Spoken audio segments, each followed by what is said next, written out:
But the challenge for me as an educator, for me as someone that focuses on talent and leadership development, the challenge is there are so many aspects out in the world today around self leadership, around emotional intelligence, around self awareness, around hundreds of assessments to better know yourself, around learning agility, around social intelligence, around empathy, around mindfulness.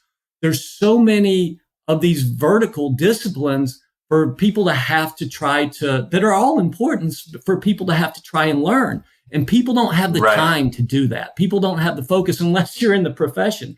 And so what I really wanted to focus on are what are the fewest most important things that leaders need to understand about self-leadership to be successful.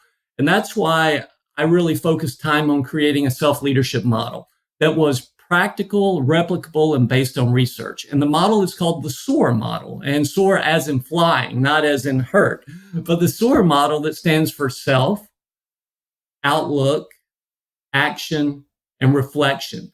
And within each one of those, we start to look at what is most important about self-awareness that I need to have for self-leadership.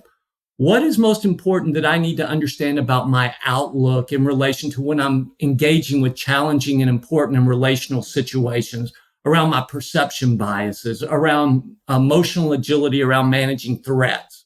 And then how do I bring my best self to action, right?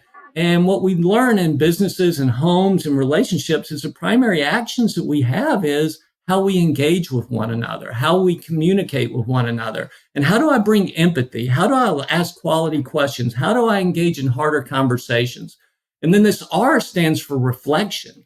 How do I continually learn from my practice and my experience and getting good feedback and reflecting so I can continually have agility, so I can improve self, that brings better outlook, that enables me better actions that I learned through reflection again. And it's a cycle and replicable. And those are the foundational pieces of self-leadership